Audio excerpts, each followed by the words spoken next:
Hello everyone, coming in. Here we go. Just send some of these out real quick. Oop, you can come. Let's see. There we go. Okay. Oh, made it back. Okay. So, I'm inside today, as you can see. Still got Esmeralda in the background here, my beautiful willow tree, but I was going to try and do my YouTube live again today. I'm almost there, guys. I'm almost there. I have my 50 subscribers, and I applied for my little verification and sent my little ID in, but you have to wait 24 hours for them to like turn it on, make it active. So I got everything ready. I'm actually making a video over here on the side that I'm probably going to upload to the YouTube later, just because you can't like download the video of the Instagram live afterward. At least I haven't figured that one out yet, because I'm still really kind of new to this. So I just want to say hi, everyone. Oh, hi, nice to see you. Elizabeth White Swan there. We got we got Alexander Shajulis. Hey there. So what am I going to talk about today? I don't have very long today. I'm not going to be an hour like I was last time, because I do realize, I'm pretty sure that Instagram doesn't let you rewind and fast forward, or even like change the settings. Yeah, hi. And so I'm going to try and keep this short, is what I'm saying. So I'm only really going to talk about two things today, and they're some of the things that I'd like to share a little bit more. So I thought I'd do something a little bit more fun today than just go on a little, I don't know what that was the second time. The first time I felt really good about. The second time I was kind of like, oh, I kind of was like all over the place. So this time I have a little bit more of an idea of what I want to talk about. And it's going to be about my most important dream, and what it told me about who I am. Excuse me. And also the soul braid walk-in experience that I had right shortly after that. So I'll just take you guys back with me now. After I'd had my first like awakening experience, and I found God within myself, and I felt connected to everyone, and I had I still had lessons that I had to learn. I still had experiences that were triggering to old programs and traumas that I lived through, and I really did not. I thought I had more of a strong footing as far as my stability went on who I was, but I did not realize that that was not the case, because even though I found God, excuse me, even though I found God inside of me and I felt connected to Him all the time, I didn't even honestly stop to think about, like, well, who am I then? Who is this person in here? I was just so happy to be feeling connected that I completely bypassed that. And so when people came and I would share myself with them, and it, especially the people that I loved the most, and they would challenge it, I immediately caved. I immediately folded. And so I went down just, I shared some of this before. I went down to a place where I basically wanted to turn my feelings off. I had telepathy going. I had like all these synchronicities, like the crosses that I asked for showing up in my life. And it was too much. The painful side of life was so much that I just needed it to be lessened, dulled.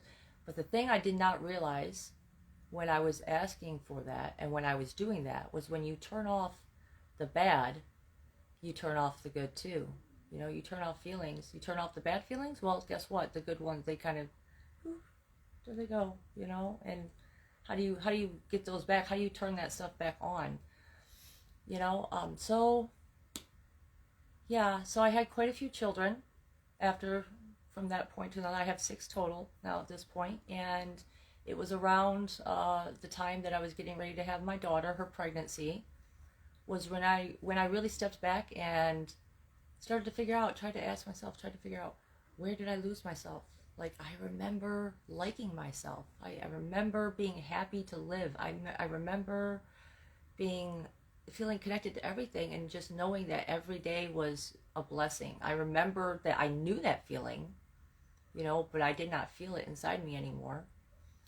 So I went on, I just, this is what started coming up in me. This is the self-reflection that started to trigger me into wanting to turn things back on and wanting to remember, because I'd had that dream that showed me I lost happiness. I turned everything off. Well, how do I turn it back on? And here I have all these children. The first thing I had to really do, which was hard for me to do, because I do, like, the truth for me is like my true love, the truth. Okay, like but what is the truth? That is the hard thing to figure out, I think, for a lot of people, because we have all these our preconceived notions and things that the programming, the matrix, that does it to us all, where we think we know, but really, I what I knew had gotten me to the dark hole that I was in. What I knew, okay?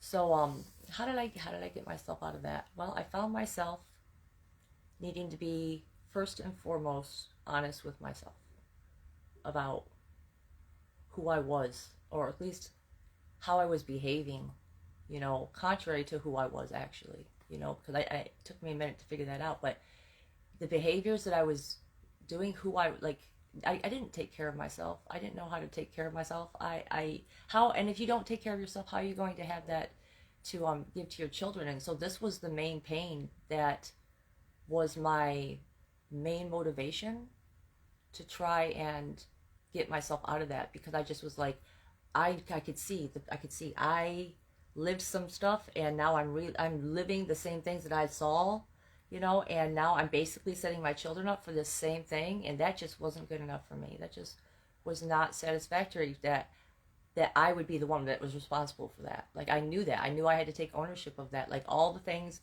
all the pains and the struggles that they were going through too. Like, I gave them those examples. So while I was pregnant with my daughter, they sent me lots of dreams. This is when they were like, oh, she's waking up. We're going to wake her up, because when I found out it was a girl, which, I wanted a girl. Every time I was pregnant, I'd wanted a girl. And I had 5 boys. I had 5 sons. All I can think is I must have longed for sons in a past life. I must have really I just see it. I just feel it. I just say, oh, if I just gave him a son. Oh, if it were just a son. Well, now I got 5 of them, so we're good. We're good to go. We got a house full of commanders of my own here. But now I finally found out, I'm going to have a daughter, and that was when I really stopped to think, like, wow, so she's really going to be a little example of me. She's going to go out there just like I was doing. She's going to go out there, and what example is she going to be for the world with who I am right now and how I'm living? The conditions I was living and how I was caring for myself. I was, yeah, not in a good place. I was basically living pretty much homeless. I was living in my parents' house at the time, and I was a heavy smoker. I definitely, I still smoke now, but it was out of control. It was out of control then. And I took drugs. That was what really killed it for me, killed the feelings for me. And this was just like, the things I was doing just to survive was shameful. It felt shameful. And how is someone supposed to ever remember happiness again if they look around themselves and what they see is just so disheartening, and just stuck? Like, how do you even change it? How do you even get the motivation to want to change it when you're so down in there? Well, this is how they started doing this for me, because I started longing to know. Like, I started asking for help. Like, there's got to be a way. You know what I stopped doing? I stopped talking to God. I realized that. Like, I'd stopped talking to God. Wow. Like, when did that stop? When did that leave me? Maybe I didn't like what they were hearing for a while. And maybe, and I just turned it off. I just turned my back to them. And so the first dream that I had, the biggest dream, the most important dream I had right before my daughter was born. I'll never forget the detailed vision, the detailed details, the vivid details of all of it. And I was a warrior adventurer. That was how they worded it to me. I was a warrior adventurer, and I was actually, I even saw myself, I was dressed like, if any of you have seen Jumanji, Ruby Roundhouse, the one that does the fight dancing or whatever. I was dressed like her, but I had like bleach blonde hair and it was braided. And I was sliding down on a silver cord.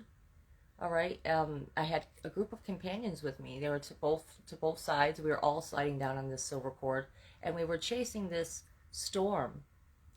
All right, and this storm was like a big giant ball, and it was pink, and it had this black, like gooey energy. This black, just shape shifting energy. You know what it reminds me of? Actually, it reminds me of Breath of the Wild, Zelda. If any of you guys have played that game, the way they put the bubble over the kingdom.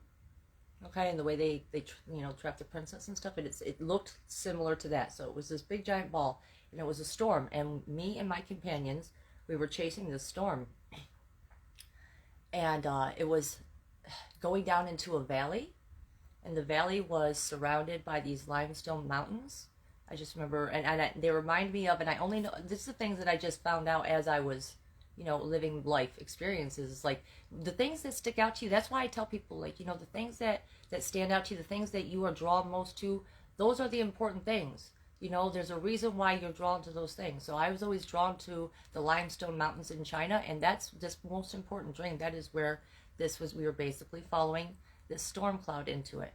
And I slid down into it on my silver cord. I slid down into the storm cloud, and as soon as I did, the barrier formed around me, and I was locked out. I literally, like, you could just imagine hearing like the jail cell, the jail cell shouting, like, and I'm locked in. Ooh, and terror hit me.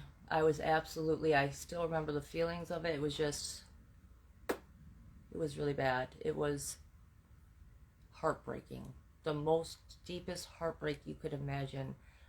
I felt, oh no, I will never see my companions again in this lifetime. I will never see them again. I don't even know when, if I'll ever see them again. And I cried my eyes out, because I knew also that this was the risk that I took when I followed this storm. I knew inside of me. And so as I sat there and I cried for my companions, I kept having these terrifying feelings inside of me. And as I would have these feelings inside of me, these creatures from the black goo that was inside the storm, they would start to shapeshift, and they would turn into these monsters. And now I was really terrified. I mean, so paralyzed with fear, I could not move. And I wanted to move. I wanted to just, but to move, to get out of it, I would have to like go through the black goo, and I did not want to do that. It was so terrifying to work myself up to go through it. And I did. I pushed through it, just kind of like on Ghost when he like pushes through that door for the first time. He's like, oh God, he's sucking him in, and it takes him all the way through. So I pushed through it, and that is when a light came above me. And now I've had several dreams where I think it's really funny that whenever the light comes above me and then God starts to speak, I know it's God, and he says, but little did she know, and he says this, says this to me in multiple dreams now at this point. So I just kind of laugh whenever it happens. I wake up and I think about this. And he said, but little did she know, everything she feared she created, and it would only take her millions upon millions upon millions upon millions upon millions of years to figure this out. That she was always safe. Her children were always safe in my hands, because that was the thing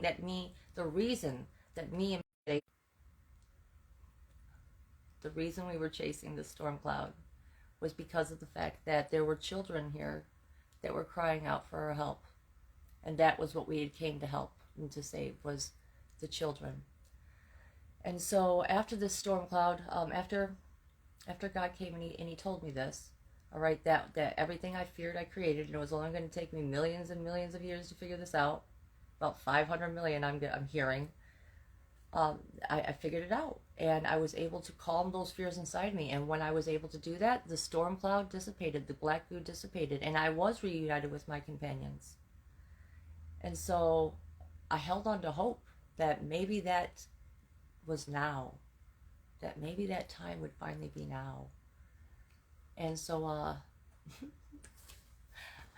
and it is now. I do know that that time is now.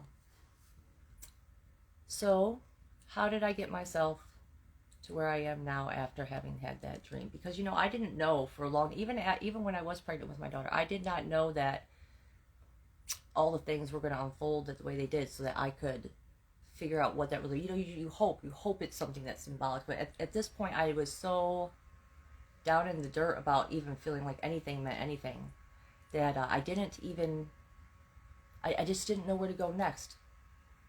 So let's say, okay, so let's get to the second story, because I got a little thrown off by the chat box for a second, but I'm going to get back on track now.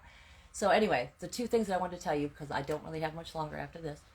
Okay, so that was my most important dream. So pay attention to your dreams, okay, because they are trying to tell you. And if you ask for them, even better. Ask for them. Just be like, help me remember these dreams. Help me record the most important ones. Help me bring the ones that are going to help me remember my mission the most. You know, like, these are the things that I started requesting. Like, help me get out of this so that I can be better for my children, so that they can be better for the world, so we can make this a better place. Because I know that is ultimately what we are here to do. At least if you're here listening to this and watching this right now, that is what we're here to do, to make this world a better place. And to help free people, and to get them out of the chains that they are literally putting themselves in, with the mental fears, and the negative self-talk, and all of these things. You know, we can help each other. So the next thing, now this is kind of the fun story I get to tell people, is we're going to get into the aliens now, guys. If this isn't your cup of tea, I suggest, you know, like, don't worry about it. You can just take whatever you want, leave the rest. But this is my experience. And the little trigger warning, a little bit of trigger warning ahead of time about what it looked like, who it was, and everything. Because this is part of the reason why I've been a little hesitant to share it completely in full detail with people, because it's like, in this community, you'll see. So I'm going to tell you now. Okay, so after this most important dream came, and I was sitting there in my room one night, crying my eyes out, like, how do I become a better person for my daughter? How do I heal all of these wounds? There's so much to heal. There's so much to clean up, you know, and I just did not see how there was even a possibility that I could get out of it. I knew I couldn't get out of it by myself. And that was when a being appeared to me at the edge of my bed, only for a brief second, and they immediately started telepathically communicating with me, and they told me that they were only showing themselves to me for a second because they didn't want to scare me, and they knew that they could be a little frightening. You know, now, just a little side note too, like, all of anyone who's in our community who knows this, you know, I don't want to say the names, but, you know, cosmic disclosure, things like that nature. I didn't know any of that stuff at this point. Like, I was completely shut down. I did not have a connection. This was all me starting from scratch again, you know. So this is why it's just so, how it lines up in the future, how it unfolded before me, the details explaining, because I didn't know how to explain this to people. This is why I didn't tell people. I thought, I'm crazy. Like, I've lost my mind. Like, wow, like, okay, I'm seeing beings at the end of my bed, and they're telepathically communicating with me, and they're telling me they're going to help me heal and stuff like that. So let me continue. So there was a being at the end of my bed, and what they looked like was, if anyone's seen Doctor Who, they looked like a more attractive version of the Silence. They looked more like, I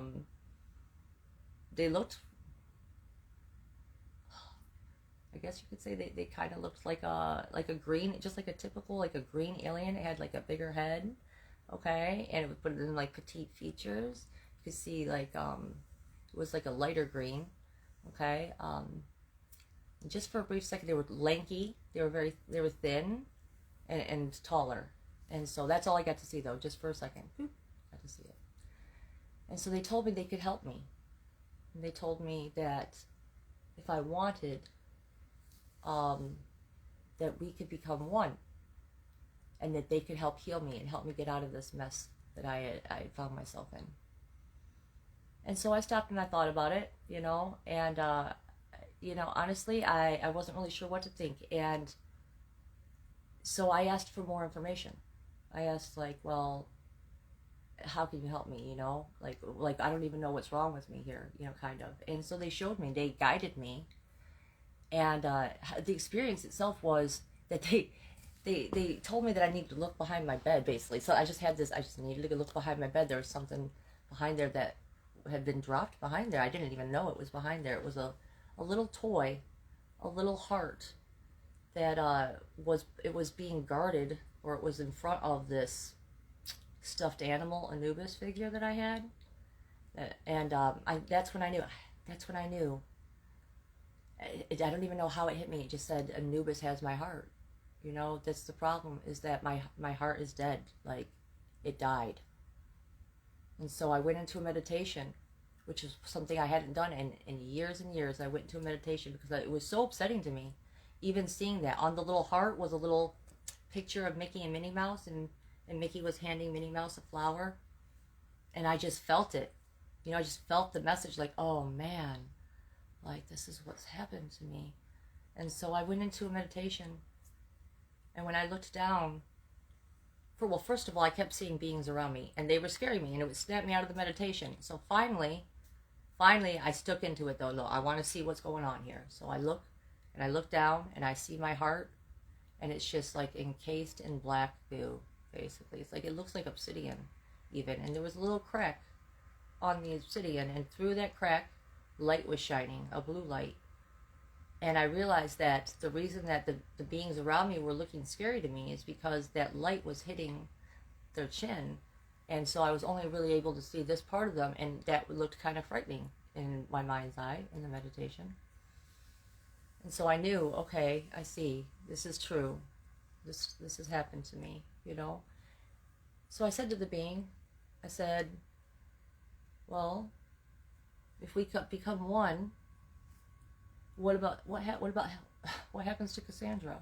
You know, what happens to me now if we become one? Because I just didn't feel like it would be fair to have gone through so much suffering and to not bring that part along, you know. And they were happy. They paused for a moment, and I could feel their energy, and they said, no.